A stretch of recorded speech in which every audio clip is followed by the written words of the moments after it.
Gracias por su preferencia y continuar con nosotros en Informa TVX, primera emisión. Estamos en su espacio de entrevista de este viernes 18 de diciembre del año 2015.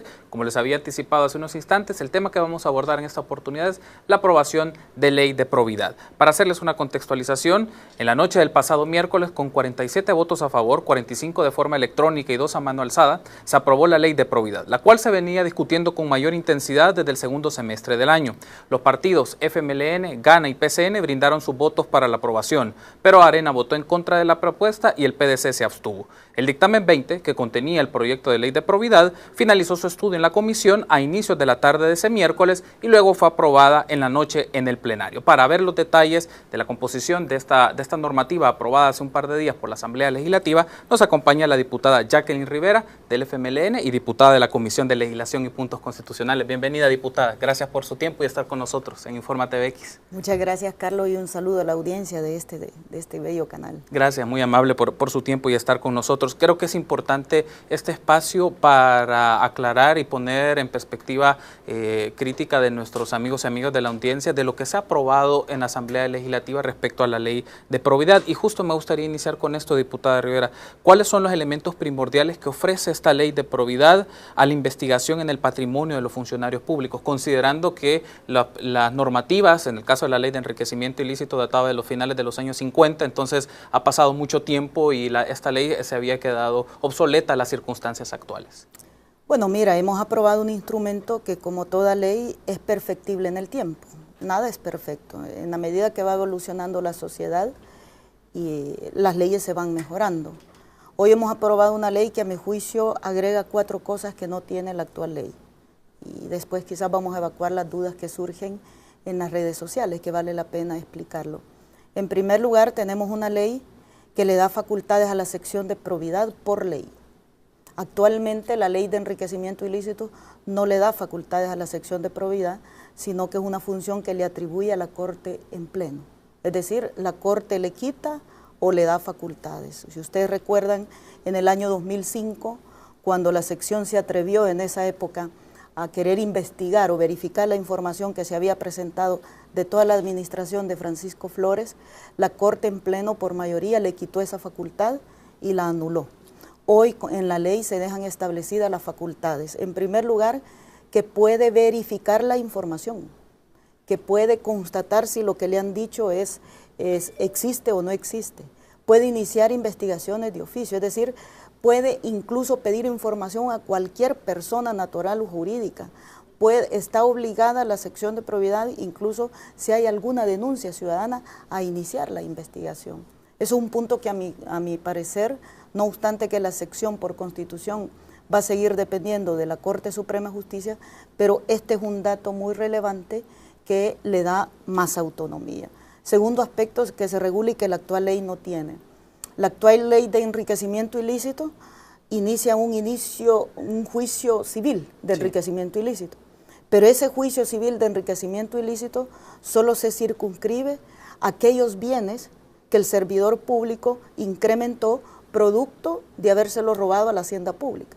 Es decir, si el incremento patrimonial no tiene como fuente haber robado al Estado, no habrá juicio de enriquecimiento ilícito, según la actual ley. Nosotros hoy hemos incorporado en la ley de probidad un procedimiento especial.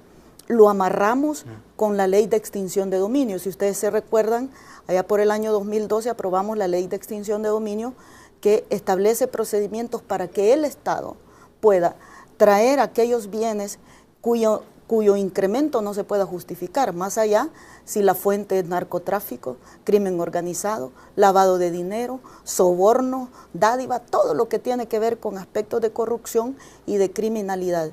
Eso significa que el juicio civil de enriquecimiento ilícito con la ley de probidad se amplía. Eso es mejor que porque un servidor público puede ser que no administre recursos, pero puede ser que haga tráfico de influencia, puede ser que participe en negociaciones ilícitas, puede ser que haga contrataciones irregulares como lo que sucedió en CEL y en ELOS, es decir, que no necesariamente administrar recursos del Estado te pueden poner en una posición de enriquecerte, sino que hay otro tipo de actuaciones que puede dar lugar.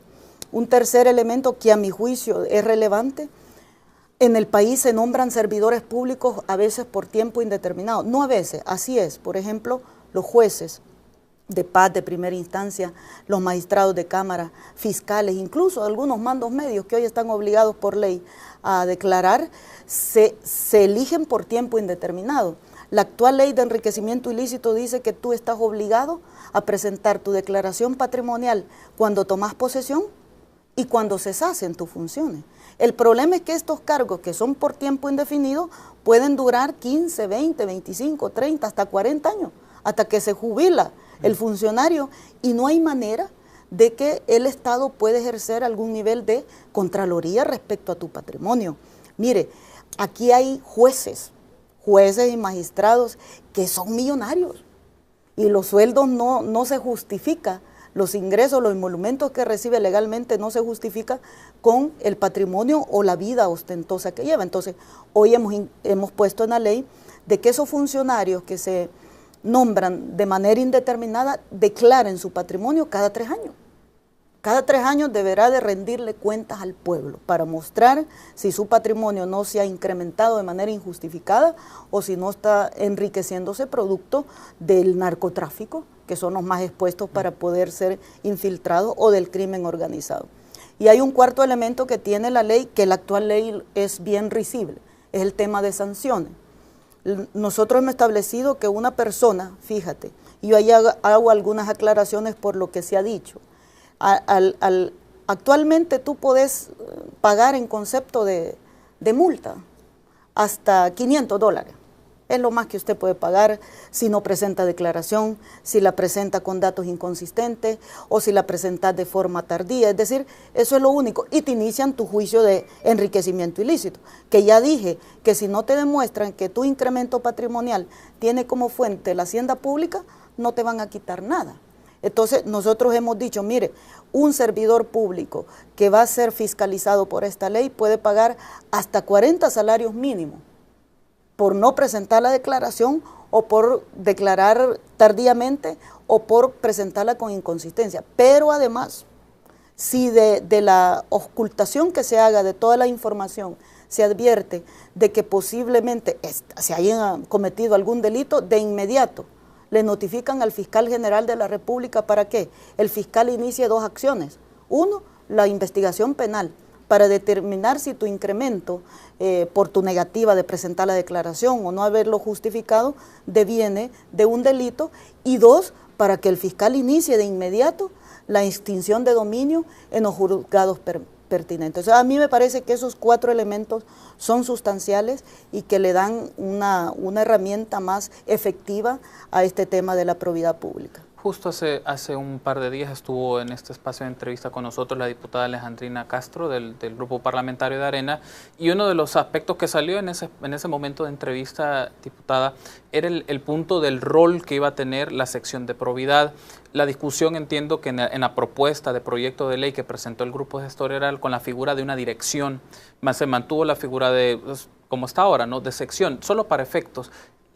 ¿Cuáles son las atribuciones que la sección de probidad con esta nueva ley tiene y se le suma a las que tenía de manera muy limitada o de manera muy general en la ley del órgano judicial y en la ley de enriquecimiento ilícito? ¿Cuáles son ahora que le otorga la ley de probidad? ¿Por qué le hago esta consulta? Porque en ese momento la diputada nos mencionaba que como estaba, o la discusión en ese momento, se estaba haciendo solo un aspecto de trámite, que la sección iba a ser solo básicamente trámites administrativos. Entonces, sí, nos gustaría que nos aclarara este aspecto. Bueno, en primer lugar, aclarar que llamarle sección o dirección, sus facultades no se diferencian, porque al fin y al cabo sigue dependiendo de la organización de la Corte Suprema de Justicia, del órgano judicial. Sí. O sea que el cambio de nombre no tiene ningún efecto respecto a sus facultades. Al contrario, hoy la sección de probidad tiene facultades que la actual sección con la ley vigente no tiene. En primer lugar, la actual sección no tiene facultades por ley que le permitan que a través de una denuncia inicie un procedimiento. Eso es nuevo, esto lo tiene la ley que hemos aprobado. La actual sección no tiene facultades, inclusive de pedir información indistintamente si hay secreto bancario o no.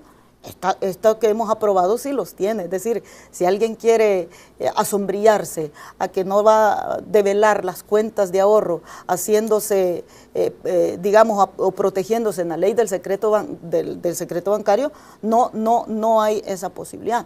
Hoy la sección de probidad tiene, fíjate, inclusive las facultades de pedir la información respecto al patrimonio que está investigando a cualquier institución pública.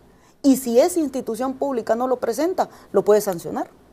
Actualmente la sección no la tiene. Entonces yo pregunto, ¿esos son más facultades o menos facultades que la que tiene? Yo creo que la discusión allí se circunscribió de parte de Arena, a mi juicio, bastante sin argumento, en el hecho de que la sección de probidad es la única instancia a investigar sobre tu patrimonio que declarás. No habrá otra.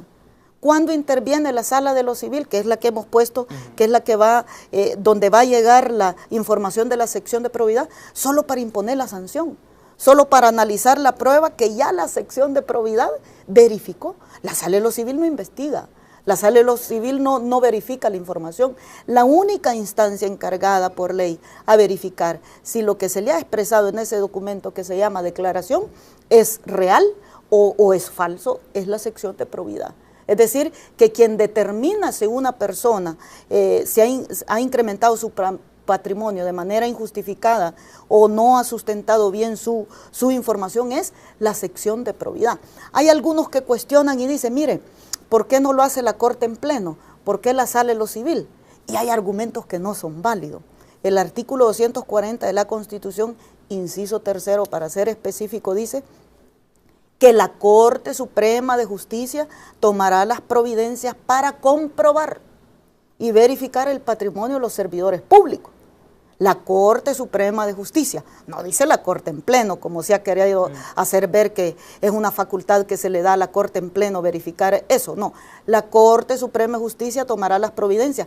Así lo dice en los artículos que se refieren cuando dice que la Corte Suprema, ante la Corte Suprema de Justicia se van a interponer los recursos de amparo. Y al final la Corte, ¿a través de quién ve los recursos de amparo? A través de la Sala de lo Constitucional. Entonces, ¿qué hemos dicho nosotros? Mire, la Corte Suprema de Justicia tomará sus providencias para verificar la información de las declaraciones a través de la sección de probidad y a través de la Sala de lo Civil, que son parte de la Corte Suprema de Justicia. Entonces, creemos nosotros que, en primer lugar, existe la posibilidad de que los procesos sean rápidos. Sí. Mira, hoy tenemos procesos, ¿desde cuándo data la ley? De 1959. ¿Cuándo se creó la sección de probidad? En 1992. ¿Cuándo le suspendieron la Corte la facultad de la sección de probidad? En el 2005. ¿Cuándo se la restablecieron? En el 2014. Con esta ley de probidad, ninguna de esas irregularidades va a poderse repetir en historia de El Salvador, porque le estamos dando a la sección mayor autoridad, mayor independencia, aunque digo, queda un debate abierto para el futuro, porque la sección de probidad sigue dependiendo de la Corte Suprema de Justicia. Y entonces allí en un determinado momento van a haber conflicto de intereses, solo lo dejo planteada. Los magistrados de la Corte declaran su patrimonio ante la sección. La sección declara su patrimonio entre los magistrados de la Corte. Sí. Entonces dice usted, ¿cómo el patrono va a sujetarse a su subordinado? O cómo el subordinado va a vigilar al patrono. Pero ese es un tema de reforma constitucional que en el futuro tendremos que iniciar ese debate. Tenemos que hacer una pausa para el primer bloque de entrevista, pero en la segunda parte me gustaría que hablemos un poco, diputada, de esta relación de la Sala de lo Civil respecto a la tarea de la sección de probidad de la Corte Suprema de Justicia y también las reacciones que se han dado en estos últimos momentos, particularmente del Grupo Gestor, si le parece. Con gusto. Vamos a hacer una breve pausa y volvemos al segundo bloque de entrevista de Informa TVX, primera emisión. Volvemos.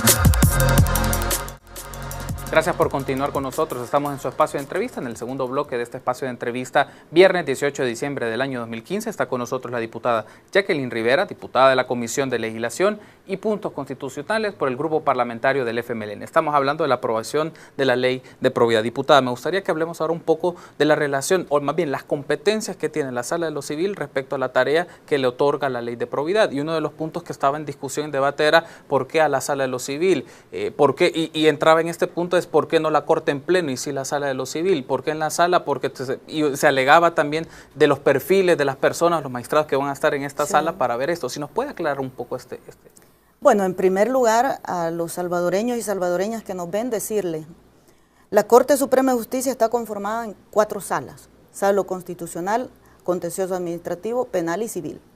La única sala que nombra la Asamblea Legislativa para 9 años es la Sala de lo Constitucional. Las otras 3 salas las configura la Corte Suprema de Justicia cada año. Es decir, que los magistrados que durante este año, por ejemplo, han estado en la Sala de lo Contencioso, a lo mejor el siguiente año pueden estar en la Sala de lo Civil o a lo mejor en la Sala de lo Penal. Hay una especie de rotación que hace la Corte, precisamente para cumplir con ese aspecto de que no se creen, digamos, esos portillos de tráfico de influencia cuando tú ya estás mucho tiempo en un espacio. ¿Eso qué significa? Que si la Corte es la facultada para configurar la sala, yo pregunto, ¿y cuál es la desconfianza? Si quien pone a los magistrados es la Corte Suprema de Justicia. Si a mí más esa pregunta que se planteó me da desconfianza a mí, porque eso significa que de parte de Arena hay algunos magistrados ahí que responden a ellos y que les gustaría que solo esos magistrados estuvieran quizás conociendo de estos temas, porque igual hoy descalifican a los magistrados de la Sala de lo Civil y ellos son parte de la Corte en pleno. O sea, es decir, a mí me parece que es un argumento que no se puede sostener en el tiempo. ¿Cómo es hoy? Hoy la sección de probidad no hace la verificación, sino que es la Corte la que le dice lo que tiene que hacer. Fíjese qué incongruencia. Entonces la sección le manda a la Corte un expediente. La Corte en pleno, ojo, y lo digo con conocimiento de causa, la Corte en pleno no verifica la información. Actualmente solo recibe el expediente y lo manda a la Cámara Segunda de lo Civil. A mí que no me vengan a decir que de acuerdo a la actual ley, la Corte en pleno es la que constata la información, verifica si los datos son reales. No, eso lo hace la sección de probidad, que esa facultad seguirá siendo de la sección de probidad. ¿Qué hace la Corte? Recibe el expediente y dice allí la ley de enriquecimiento ilícito que podrá tomar algunas providencias, como por ejemplo dice decretar un embargo preventivo. ¿Vea? Eso le da a la Corte. Entonces nosotros le decimos, no se preocupe, que como hoy con la ley de probidad vamos a aplicar la ley de extinción de dominio, y la ley de extinción de dominio dice, para los que piensan, mire, y si no le congelamos las cuentas, lo va a ir a sacar el dinero, y si no le congelamos lo de los bienes, los va a vender, o sea, se puede dar una especie de alzamiento de bienes. No se puede. La ley de extinción de dominio dice de manera expresa que aquellos bienes que han sido adquiridos de manera ilícita, el Estado los va a ir a traer indistintamente quien los tenga. O sea, que aunque el servidor público los traspase y los vuelva a traspasar y haga una cadena de traspaso de bienes inmuebles, esos bienes inmuebles, si han sido adquiridos de manera ilícita, puede ir el Estado a traerlo. Entonces, ¿qué hace hoy la Corte? Recibe el expediente, emite una medida cautelar que es una especie de embargo preventivo y lo manda a la Cámara. ¿Quién al final hace la verificación y el análisis? La Cámara, una instancia que está abajo de la Corte y abajo de la Sala. Pero fíjate la otra incongruencia que tiene la ley, dice que de la resolución de la sentencia que dicte la Cámara, dice que habrá derecho a apelar ante la Corte. Entonces se vuelve un poco contradictorio porque ya la Corte ya conoció el expediente, lo manda a la Cámara y después vuelve otra vez a la Corte. ¿Qué hemos hecho nosotros? Ordenar el proceso. La sección de probidad va a seguir haciendo lo mismo. Es decir, verificando, investigando, constatando, haciendo todo el procedimiento con mejores herramientas que las que tiene hoy. Y la sección le va a decir a la Sala, mire señor, aquí está el expediente. De esto hay posible enriquecimiento ilícito, hay que notificar a la Fiscalía. De esto no ha justificado esto, hay que ponerle la sanción y además hay que iniciar el procedimiento de extinción de dominio. Entonces, ¿cuál es el miedo? ¿A qué le tienen miedo? ¿Sabes a qué le tienen miedo? A que la ley de probidad que hemos aprobado se puede investigar el pasado. Y el pasado, ¿y sabes por qué se puede investigar el pasado? Porque la ley de extinción de dominio es retroactiva. Y si hoy los juicios de enriquecimiento ilícito ya no se van a circunscribir solo a la defraudación de la hacienda pública, sino a otros incrementos, y a donde va a ir el juicio es algún juzgado de extinción de dominio, significa que esa investigación se puede hacer hasta el pasado. A mí me parece que ese es el miedo. Es decir, que Arena lo que le tiene miedo es a que esta ley pueda, producto de una investigación de extinción de dominio, ir a descubrir la corrupción que ha habido en el pasado y que hoy se asombrían, que ya prescribió la acción penal y que ya no los pueden investigar. Yo quiero decirle, presos ya no los pueden llevar, pero sí les pueden quitar el dinero y todo el patrimonio que adquirieron de manera ilícita. Entonces a mí me parece que los argumentos son insustentables. Y hago otra aclaración porque seguramente me la vas a preguntar. Se dice que con esta ley es para que ya no se siga investigando lo que ya está investigado. No, la sección de probidad va a seguir investigando todo lo que está investigando. Esta ley no le inhibe a eso. ¿Qué es lo que nosotros hemos dicho? Que si ya los casos, como el caso del doctor Flores o Cardosa, o otros que puedan aparecer mientras la ley no entre en vigencia, si ya los casos están judicializados, es decir, que ya están en la Cámara de lo Civil respectiva, esos casos van a seguirse sustanciando de conformidad a la ley de enriquecimiento ilícito. Sí. De tal manera que los siguientes casos que la sección de probidad vaya judicializando, una vez entre en vigencia la ley de probidad, se va a hacer a través de la ley de probidad. O sea, es decir, que no hay por qué tener ni estar sosteniendo argumentos que esta ley tapa la corrupción, al contrario. Para mí esta era la oportunidad de oro de Arena, de poderle demostrar al país que pasó del dicho al hecho. Ellos se atribuyen que combaten la corrupción. Esta era la oportunidad de mostrar si de verdad están dispuestos a combatir la corrupción. Fíjate que la ley que hemos aprobado, que tiene 52 artículos, por lo menos te puedo asegurar así, más o menos, por lo menos 30 artículos de esa ley los tomamos del proyecto que presentó el grupo gestor. Y Arena vota en todo en contra. ¿Cuál es la impresión que a mí me queda? Si más de 30 artículos se tomaron de la propuesta del grupo gestor y Arena dice que vota en contra y que nada sirve de la ley. Sí. Entonces, ¿cuál debe de ser la conclusión que el pueblo salvadoreño saque? Es que quienes no están dispuestos a investigar la corrupción o a cerrar portillos de la corrupción es Arena, porque ellos quieren hacer leyes solo para que afecte a unos. No, si las leyes deben ser para todos, todos en el suelo, todos en la cama, aquí ricos, pobres, rojos, amarillos, achotados, de todos los colores políticos. Si un servidor público está abusando el poder o se está robando el dinero del pueblo, debe ser investigado, procesado, condenado y sancionados. Es decir, que nosotros no podemos estar estableciendo procedimientos ad hoc, o sea que hoy no es legal que conozca la sala solo por los magistrados que tiene la sala, como que el destinatario de la ley son las personas que forman parte de la institución. El destinatario de la ley es la institucionalidad, es decir, la sala hoy tiene esos magistrados, mañana va a tener otro. ¿Y qué esperamos nosotros? Que esos magistrados actúen conforme a la ley. Fíjate que si la Corte en pleno conociera todo lo que tiene que ver en cosas administrativas, la Corte en pleno no haría otra cosa más que eso. Yo solo cito un caso. La Corte en pleno tiene más de 1000 casos de investigación judicial. ¿Y sabes cuántos casos conoce a la semana? 2 a la semana. Pues va a terminar en unos 100 años. Porque conociendo más de 1000 casos, más todos los que van llegando, y solo conoce 2 casos a la semana, ¿te imaginas vos? ¿Sabés cuántas declaraciones de probidad de acuerdo a esta ley se van a estar presentando?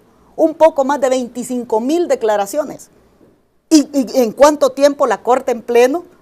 ¿De cuánto tiempo va a disponer la Corte en pleno para poder verificar esa información? Por eso es que le hemos dado la facultad a la sección de probidad. Y eso para cerrar aquellas prácticas de que o me voy al Team Marín de Dopingüe, o este es más feo, este no me gusta, este investigo, a este lo hago. No, aquí todos por igual. Aquí no se trata de seleccionar que este caso es el que hoy puede pegar porque es la coyuntura y este otro caso mejor mañana, sino que hay que aplicar la ley. Sí. Quiero hacer una mención, diputada, a propósito de las reacciones que se han generado en los últimos minutos, bueno, pues desde el momento de la aprobación, particularmente el grupo gestor ha reaccionado y están solicitando el veto presidencial. Sí. Mencionan entre algunas de las, de por qué esta reacción es que las facultades de la sala asume mayores facultades la sala de lo civil en lugar de la Corte en pleno, que ya algo nos ha mencionado usted sobre esto.